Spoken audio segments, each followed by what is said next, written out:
नमस्कार। Kidney disease काफ़ी common है और किडनी फेलियर के मरीज भी दिन ब दिन बढ़ते जा रहे हैं और इसमें एक मेजर कारण होता है कि किडनी बीमारी होने की कि कोई पेन किलर या कोई दवा उससे आप सेवन करके किडनी खराब हो जाती है। आज हमारे साथ हैं डॉक्टर विद्यानंद त्रिपाठी जो कि बंसल हॉस्पिटल भोपाल में चीफ नेफ्रोलॉजिस्ट और ट्रांसप्लांट फिजिशियन है और इस टाइप के पेशेंट्स को रेगुलरली देखते हैं और मैनेज करते हैं। तो सर से हम जानकारी प्राप्त करेंगे कि किडनी कौन कौन सी दवाइयों से किडनी खराब हो सकती है। तो डॉक्टर त्रिपाठी आप प्लीज बताएं। बिल्कुल, ये एक बहुत ही इम्पोर्टेंट टॉपिक है, बड़ा सवाल है। हम आमतौर पे सुनते रहते हैं कि ज़्यादा दवाइयाँ ली, गलत दवाई ली, इससे किडनी खराब हो गया। तो ऐसे बहुत से ग्रुप्स हैं ड्रग्स के जिसकी वजह से किडनी खराब होती है। उसमें सबसे इम्पोर्टेंट आता है पेन किलर्स, क्योंकि ये एक ऐसी दवाई है कि हर घर में जिसको भी पेन होता है वो मेडिकल स्टोर में जाता है, दर्द की दवाइयाँ मांगता है, गोली खाता है। अगर लंबे समय तक इस तरह की पेन किलर्स जो किडनी को डैमेज करती हैं अगर ली जाती हैं तो वो आपकी किडनी को डैमेज कर सकती हैं। तो ये किडनी खराबी टेम्परेरी होती है आमतौर पे। मैंने 2-3 दिन दर्द की दवाइयाँ खा ली और जैसे ही बंद की वापस ठीक हो गया। लेकिन कई बार अगर बहुत लंबे समय तक दर्द की दवाइयाँ ली जाए तो ये परमानेंट किडनी खराबी का वजह बन सकता है, जिसको हम क्रॉनिक किडनी डिसीज बोलते हैं। दूसरी बात आती है कि अगर जो हाई रिस्क ग्रुप है, कोई ओल्ड एज पेशेंट है, कोई पेशेंट जिसको डायबिटीज है, जिसको हार्ट की बीमारी है, कोई व्यक्ति है जिसको डिहाइड्रेशन है, पानी की कमी है शरीर में, और ऐसी स्थितियों में इस तरह की दवाइयाँ पेन किलर ली जाती हैं तो वो आपकी किडनी के लिए घातक होता है। अब दूसरा चीज आता है, पेन किलर के बाद हम दूसरी ड्रग्स पे आते हैं, एंटीबायोटिक्स। आपको इन्फेक्शन होता है, बुखार आता है, आप अस्पतालों में भर्ती होते हैं और आपको एंटीबायोटिक्स दी जाती है। तो ज्यादातर एंटीबायोटिक्स किडनी से निकलती हैं या किडनी को डैमेज करती हैं। तो या तो आप किडनी के मरीज हो तो आपको एंटीबायोटिक की डोजेस कम लेनी चाहिए, आपकी किडनी के स्टेटस के हिसाब से देना चाहिए। इसका डॉक्टर को भी एहसास होना चाहिए और मरीज को भी पता होना चाहिए कि मुझे किडनी की बीमारी है और मुझे डोजेस देख के दिया जाए।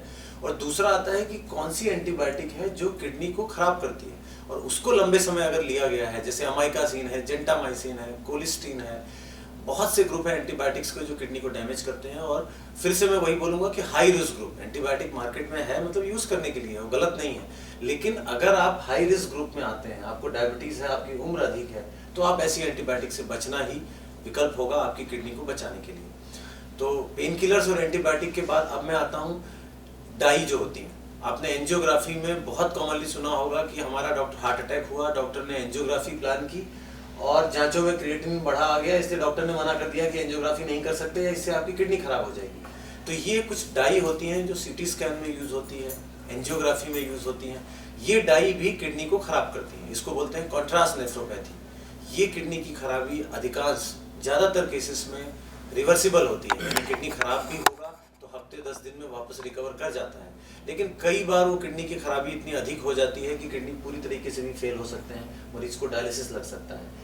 और ये बीमारी भी उन लोगों में अधिक होती है जो हाई रिस्क ग्रुप होते हैं, ओल्ड एज, खून की कमी, डायबिटीज, जिनको साथ में दूसरी किडनी को खराब करने वाली दवाइयाँ चल रही होती हैं, ऐसे लोग हैं जिनको पानी की कमी है।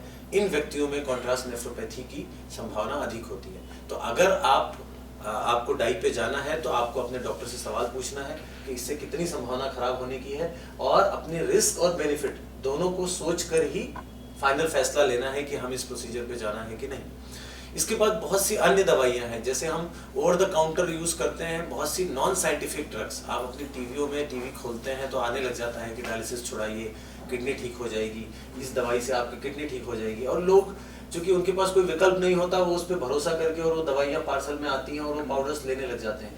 तो ये बहुत बड़ी समस्या है। हमारी ओपीडीज में हर दिन पेशेंट्स आ रहे हैं जो इस तरीके की नॉन साइंटिफिक, जो झूठे भ्रामक विज्ञापनों पे आके ऐसी दवाइयाँ लेते हैं और अपनी किडनीज को और डैमेज करते हैं और खराब करते हैं। तो कोई भी नॉन साइंटिफिक चीज़ें अपने डॉक्टर की सलाह के बिना, जो गुर्दा रोग विशेषज्ञ हैं उनसे मिलें, उनसे समझें और उसके बिना ऐसी किसी भी दवाइयों का उपयोग ना करें। आपकी किडनी के लिए ये घातक हो सकते हैं, आपकी किडनी को फेल कर सकते हैं। तो ये मैंने मुख्य रूप से ऐसी ड्रग्स या कॉन्ट्रास्ट मटेरियल या ऐसी नॉन साइंटिफिक ड्रग्स हैं जिनकी कोई स्टडीज नहीं है, इनके बारे में बताया कि ये आपकी किडनी को डैमेज कर सकते हैं। तो आप हमेशा ऐसी कोई भी दवाइयाँ लेने के पहले सावधानी रखें, नॉलेज रखें और अपने डॉक्टर से भी सवाल करें। अगर डॉक्टर भी लिख रहे हैं और आपको लगता है कि आप रिस्क फैक्टर में आते हैं तो आप डॉक्टर से भी पूछें कि क्या ये दवाइयाँ हमारी किडनी को खराब तो नहीं कर सकती। कुछ आप मतलब कुछ दवाइयाँ जैसे आपने बताया कि ओवर द काउंटर दवाइयों से किडनी खराब हो सकती है, तो कुछ ऐसी कॉमन दवाइयों के नाम आप बता सकते हैं कि जिसका मतलब व्यूअर्स ध्यान रखें कि अगर ये दवाई मेरे को अवॉइड करनी है।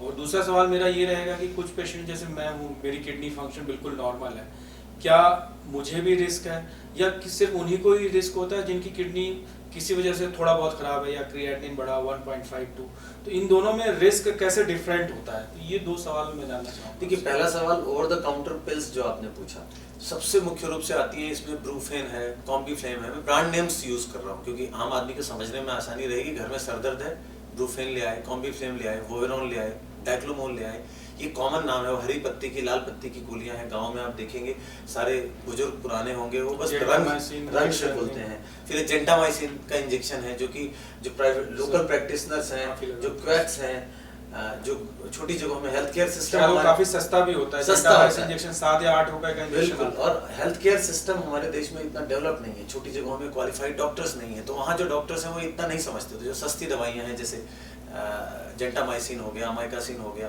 दर्द की दवाइयाँ हो गई, ये आपकी किडनी को डैमेज कर सकती हैं, तो इनका उपयोग नहीं करें। दूसरा सवाल आपका था पार्शली डैमेज है, जो तो क्या उसका रिस्क ज्यादा है? देखिए, तो पेन रिकवरी के चांसेस कम है। जिन दवाइयों के मैंने नाम लिए, ये दवाइयाँ सभी डॉक्टर्स यूज करते हैं, तो इसका मतलब है कि रिस्क भी अलग अलग है अलग अलग व्यक्तियों में।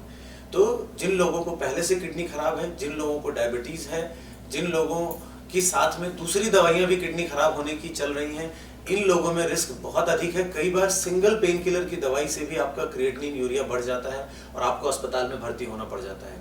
लेकिन कोई यंग आदमी है जिसको कि कोई भी दूसरी बीमारियां नहीं है, डायबिटीज नहीं है, हेल्दी है, अच्छा इंटेक है, अच्छा खाना खा रहा है, तो वो अगर कुछ दिनों के लिए पेन किलर्स लेता है तो उसमें किडनी खराब होने की संभावना बहुत कम होगी। इसी तरीके से एंटीबायोटिक, अमाइकासिन, जेंटामाइसिन की हमने बात की, तो ये बहुत अच्छी एंटीबायोटिक्स हैं। देखेंगे तो इनका एक जो ऑर्गेनिजम्स होते हैं, ग्राम नेगेटिव ऑर्गेनिजम्स, उनमें बड़ी अच्छी सेंसिटिव है, मतलब ये जान बचाने वाली दवाइयाँ हैं। तो अगर डॉक्टर को ये लगता है कि इनमें किडनी खराब होने की संभावना नहीं है, ये वीक पेशेंट नहीं है, इसको डायबिटीज नहीं है, तो बिल्कुल उसका उपयोग कर सकते हैं। ऐसे लोगों में किडनी खराब होगा इसकी संभावना कम है, और खराबी भी कोई एक दिन में नहीं होती। 3 दिन, 4 दिन, 5 दिन तक लगातार लेते रहे। आपको रेगुलर किडनी फंक्शन मॉनिटर करना है अगर आप ऐसी दवाइयाँ दे रहे हैं तो आशा करता हूँ कि इससे व्यूअर्स को ये पता चला होगा कि किडनी कौन कौन सी दवाइयों से खराब हो सकती है और कब आपको उचित सलाह की ज़रूरत है। और किडनी से संबंधित रोगियों के लिए या किडनी के मरीज जिनके फैमिली में, उनके लिए यह जानकारी काफ़ी यूजफुल साबित होगी। धन्यवाद डॉक्टर साहब। धन्यवाद।